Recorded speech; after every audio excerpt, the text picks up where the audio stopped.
اس لیے نمان کا کوڑ تجھے اور تیری نسل کو سدا لگا رہے گا۔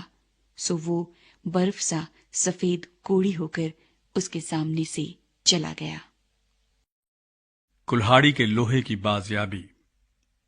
اور انبیاء زادوں نے علیشا سے کہا، دیکھ، یہ جگہ جہاں ہم تیرے سامنے رہتے ہیں ہمارے لیے تنگ ہے، سو ہم کو ذرا یردن کو جانے دے کہ ہم وہاں سے ایک کڑی لیں اور وہیں کوئی جگہ بنائیں جہاں ہم رہ سکیں۔ اس نے جواب دیا، جاؤ۔ تب ایک نے کہا، مہربانی سے اپنے خادموں کے ساتھ چل۔ اس نے کہا، میں چلوں گا۔ چنانچہ وہ ان کے ساتھ گیا، اور جب وہ یردن پر پہنچے تو لکڑی کاٹنے لگے۔ لیکن ایک کی کلہاڑی کا لوہا جب وہ کڑی کاٹ رہا تھا پانی میں گر گیا، سو وہ چلا اٹھا اور کہنے لگا، ہائے میرے مالک، یہ تو مانگا ہوا تھا۔ مرد خدا نے کہا، وہ کس جگہ گرا؟ اس نے اسے وہ جگہ دکھائی۔ تب اس نے ایک چھڑی کاٹ کر اس جگہ ڈال دی اور لوہا تیرنے لگا۔ پھر اس نے کہا، اپنے لیے اٹھا لے۔ سو اس نے ہاتھ بڑھا کر اسے اٹھا لیا۔ ارامی لشکر کی شکست۔ اور شاہ آرام شاہ اسرائیل سے لڑ رہا تھا، اور اس نے اپنے خادموں سے مشورت لی اور کہا کہ میں فلاں فلاں جگہ ڈیرا ڈالوں گا۔ سو مرد خدا نے شاہ اسرائیل کو کہلا بھیجا، خبردار، تو فلاں جگہ سے مت گزرنا، کیونکہ وہاں ارامی آنے کو ہیں۔ اور شاہ اسرائیل نے اس جگہ جس کی خبر مرد خدا نے دی تھی اور اس کو آگاہ کر دیا تھا آدمی بھیجے، اور وہاں سے اپنے کو بچایا، اور یہ فقط ایک یا دو بار ہی نہیں۔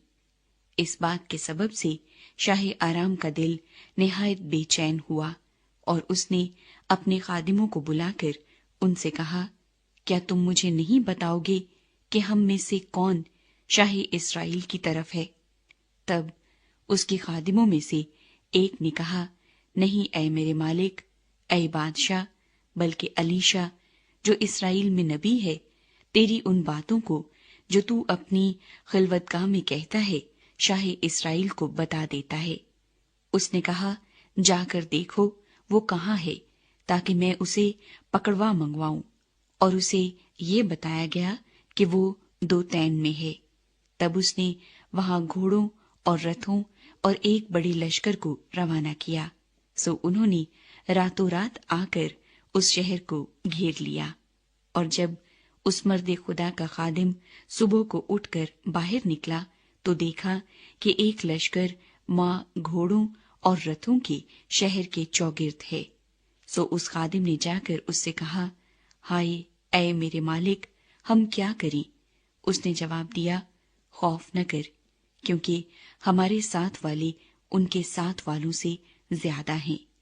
اور علیشا نے دعا کی اور کہا، اے خداوند، اس کی آنکھیں کھول دے تاکہ وہ دیکھ سکے۔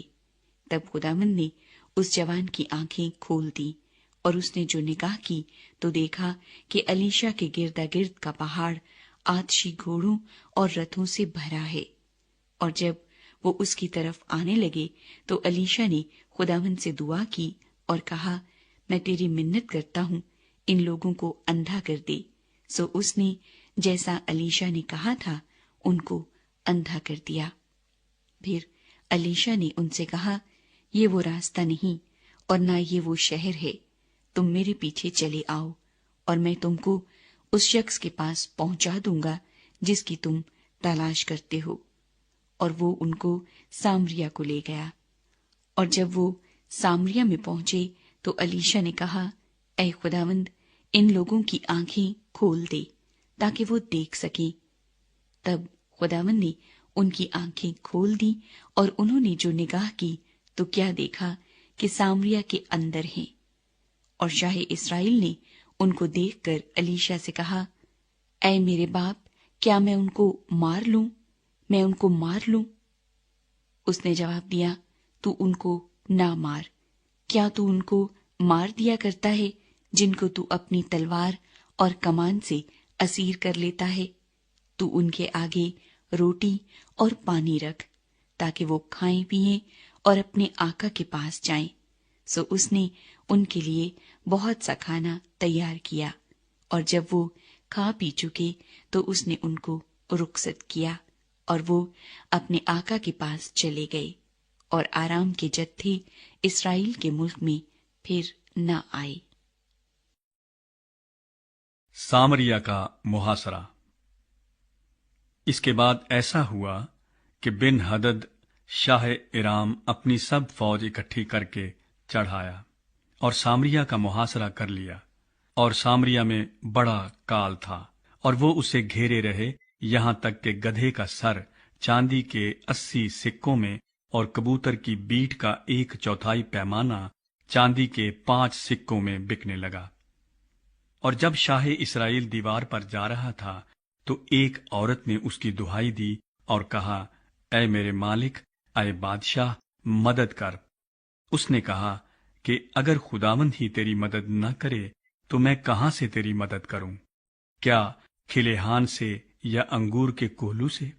پھر بادشاہ نے اس سے کہا، تجھے کیا ہوا؟ اس نے جواب دیا، اس عورت نے مجھ سے کہا کہ اپنا بیٹا دے دے تاکہ ہم آج کے دن اسے کھائیں، اور میرا بیٹا جو ہے سو اسے ہم کل کھائیں گے۔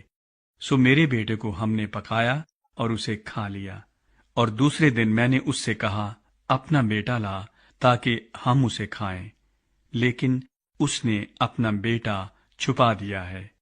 بادشاہ نے اس عورت کی باتیں سن کر اپنے کپڑے پھاڑے۔ اس وقت وہ دیوار پر چلا جاتا تھا، اور لوگوں نے دیکھا کہ اندر وار اس کے تن پر ٹاٹ ہے، اور اس نے کہا کہ اگر آج صافت کے بیٹے الیشا کا سر اس کے تن پر رہ جائے تو خدا مجھ سے ایسا بلکہ اس سے زیادہ کرے۔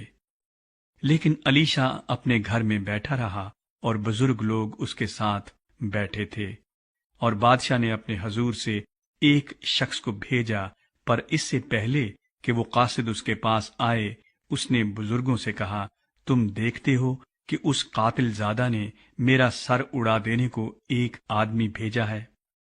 سو دیکھو، جب وہ قاصد آئے تو دروازہ بند کر لینا، اور مضبوطی سے دروازے کو اس کے مقابل پکڑے رہنا۔ کیا اس کے پیچھے پیچھے اس کے آقا کے پاؤں کی آہٹ نہیں؟ اور وہ ان سے ہنوز باتیں کر ہی رہا تھا کہ دیکھو، وہ قاصد اس کے پاس آ پہنچا، اور اس نے کہا کہ دیکھو، یہ بلا خداوند کی طرف سے ہے، اب آگے میں خداوند کی راہ کیوں تکوں؟